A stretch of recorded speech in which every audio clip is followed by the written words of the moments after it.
بسم الله الرحمن الرحيم، والصلاة والسلام على سيدنا محمد أشرف الخلق أجمعين. النهاردة إن شاء الله إحنا هنعمل بقى فتة العيد بطريقة زي اللي كنا بناكلها من أمهاتنا وجدودنا زمان. الفتة حلوة ومتكلفة وفيها تكات كتير. تابعوا بس الحلقة للآخر علشان تشوفوا كل التكات اللي هتتعمل مع الفتة. وكمان هنعمل شوربة تبقى حلوة ونضيفة ما فيهاش أي زفارة وطعمها حلو قوي، شوربة اللحمة. طيب هنبدأ الأول. هنجيب بولة كبيرة ونحط فيها معلقتين من السكر، وبعد كده احط معلقتين من الملح، واحط مية، بس مية تكون باردة، اوعوا تحطوا مية سخنة، مية باردة. ونقلب الملح والسكر مع بعض. بعد كده بجيب 4 ورقات لورا، وبجيب اللحمة بتاعتي وبحطها في المحلول ده.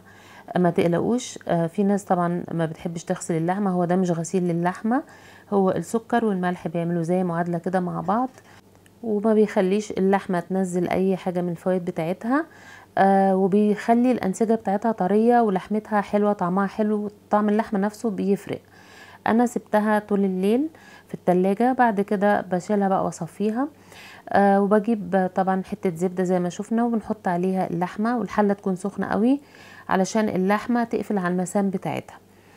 اهم حاجة واحنا بنسوي اي لحمة لازم تبقى الحاجة اللي بنعمل فيها سخنة. بحط بقى المنكهات، طماطم، ورق لورا، فلفل، بصل. بصوا حتة قرفة قد ايه، حتة قرفة صغيرة قوي، 4 فصوص من الحبهان، ما نكترش. فلفل حراق زي ده بيدي طعم حلو قوي للحمة، وبيديها ريحة حلوة قوي وهي بتتسلق.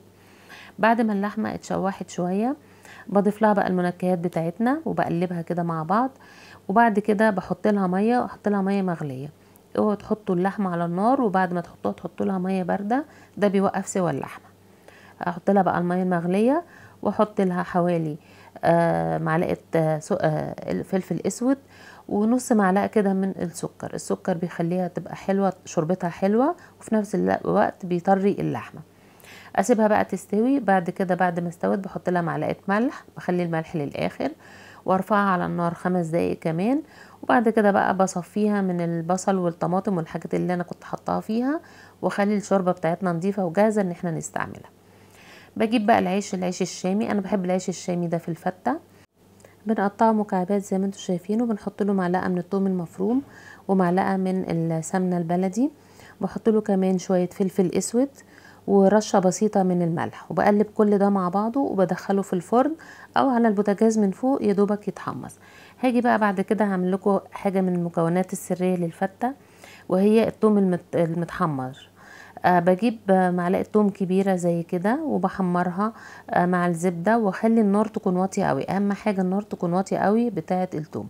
وبحط رشه سكر صغيره، السكر بيكرمل كده مع الثوم وبيخليه مقرمش وبيديله طعم حلو قوي. وسنه ملح، يعني رشه سكر وسنه ملح بسيطه، وافضل اقلب في الثوم لغايه ما بيحمر. قلت لكم السكر بيديله كرمله وبيديله قرمشه كده وبيديله طعم حلو قوي، لغايه ما يبقى عندي بالشكل ده. اهم حاجه نوطي النار ونقلب باستمرار. اخد بقى التوم بتاعي بعد ما اتحمر، اصفيه من الزبده واركنه على جنب. خلاص مكان بقى كده، ده شكله بعد ما اتحمر. وطبعا كل ما بيقعد بينشف وبيقرمش وبيبقى كريسبي كده وطعمه حلو قوي. هاجي بقى بعد كده هعمل الرز. بحط معلقه سمنه بلدي او زبده، وبحط عليها كميه الرز اللي احنا عايزينها، طبعا بعد ما غسلته وصفيته، وبقلبه كده على النار شويه. وبعد كده بضيف له الشوربه بتاعتي اللي هي شوربه اللحمه بعد ما صفيناها. بخلي الشوربه تغطي الرز بالشكل ده، واشوفه بقى ادوق، لو عايز سكر بقى سوري، لو عايز ملح بحط له شويه ملح، وبرفعه على النار لغايه ما بيستوي وبطفي عليه. هنا بقى مكان ما حمرنا التوم الاولاني هنعمل الطشه او التقليه. بحط معلقه توم كبيره. هنعمل الاول صلصه الخل، فبنحمر التوم بعد ما بيحمر بالشكل ده بيبقى لونه كده ذهبي. بحط كمية خل، بس كمية خل كبيرة لان انا عايزة اخد منها صوص خل او دقة الخل. بقلبها كده شوية على النار، وقبل ما الخل يطير باجي بحطه بقى في سلطانية كده على جنب. ودي بتبقى صلصة الخل، لان في ناس بتحب تزود خل وهي بتاكل الفتة، في ناس بتحب الخل كتير، فبنعمل لهم الصلصة دي كده على جنب، لو حابين يزودوا منها اثناء الاكل او يحطوا منها على الفتة. ده كده صلصة الخل. طيب باجي بقى بعد كده على التوم اللي اتبقى بحط معلقة من الصلصة، معجون الطماطم وبحط بعد كده عليها عصير الطماطم اللي انا ضربته، وببتدي بقى احط لها التوابل بتاعتها. الفلفل الاسود بحط طبعا كزبرة كمون الاول، بعد كده كزبرة ناشفة، وبحط طبعا ملح، وبحط نص معلقة صغيرة من السكر، والسكر ده مهم جدا عشان المزازة اللي في الطماطم واللي في الخل، فتعدلها وتبقى طعمها حلو. بعد العيش بتاعنا بعد ما اتحمص هبتدي بقى ارصه في الصينية بالشكل ده، واخلي في واحط عليه معلقة من صلصة الطماطم اللي احنا عملناها، وبعد كده بحط برضو شوية صغيرين، معلقة صغيرة كده من صلصة الخل على العيش نفسه. كل ده بيخلي العيش يبقى طعمه حلو ما يترميش.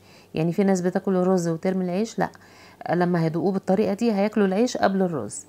بقلبه بقى كويس الحاجات اللي احنا حطيناها عليه، وبعد كده بحط له حوالي برضو معلقتين كده من الشوربة، ما كترش عشان انا مش عايزة العيش يبقى معجن، واقلبه كلهم مع بعض.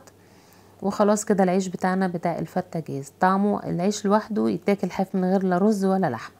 باجي بقى في النص بحط الرز بتاعي بعد ما استوى، شايفين هو مفلفل وطعمه كان حلو قوي بشوربة اللحمة.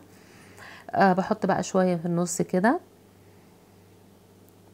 وبسويهم، وباجي بقى بوزع عليه الصلصة. طبعا الصلصة بنحطها على حسب، في ناس بتحب صلصة كتير، في ناس بتحب صلصة قليلة. احط المعقول واحط شوية صلصة كده جنب الفتة في الاخر. هاجي بقى بعد كده احمر اللحمة بتاعتي، معلقة من الزبدة، انا بحب احمر اللحمة في زبدة بتبقى طعمها حلو. معلقة كده من الزبدة، وابتدي احط اللحمة بعد ما صفيناها، وبعد كده بحط عليها شوية ملح وشوية فلفل. بعد ما بتتحمر ويبقى شكلها كده بحط لها شوية ملح وشوية فلفل. كده اللحمة بتاعتنا اتحمرت. بعد كده بقى نبتدي نرصها على صينية الفتة. هنرص بقى اللحمة كده زي ما احنا شايفين. اصبروا بس معايا عشان لسه في تكات للاخر خالص. برص اللحمة بالشكل ده كده، وبعد كده بجيب الثوم اللي انا حمرته وبرشه بقى على وش اللحمة وعلى وش العيش والفتة. عايزة اقول لكم طعمه في الاكل خرافة، طعمه حلو جدا لانه كريسبي كده وتحسوه مكرمل وطعمه حلو قوي. بنرش بقى شوية على الفتة بتاعتنا، وبكده الفتة بتاعتنا تكون جهزت، وده شكلها في الاخر. اتمنى بقى ان انتوا ما تنسوش تعملوا لايك واشتراك للقناة عشان يوصل لكم كل جديد، وتفعلوا الجرس. دي كانت فتتنا النهاردة، فتة العيد. كل سنة وانتم طيبين، وربنا يجعل كل ايامنا عيد كده ان شاء الله. قدمنا بقى الفتة وقدمنا معاها صلصة الخل اللي احنا عملناها لوحدها، والشوربة الجميلة طبعا بتاعة اللحمة. يا رب يكون الطبق عجبكم، واشوفكم على خير في فيديو جديد ان شاء الله. والسلام عليكم ورحمة الله وبركاته.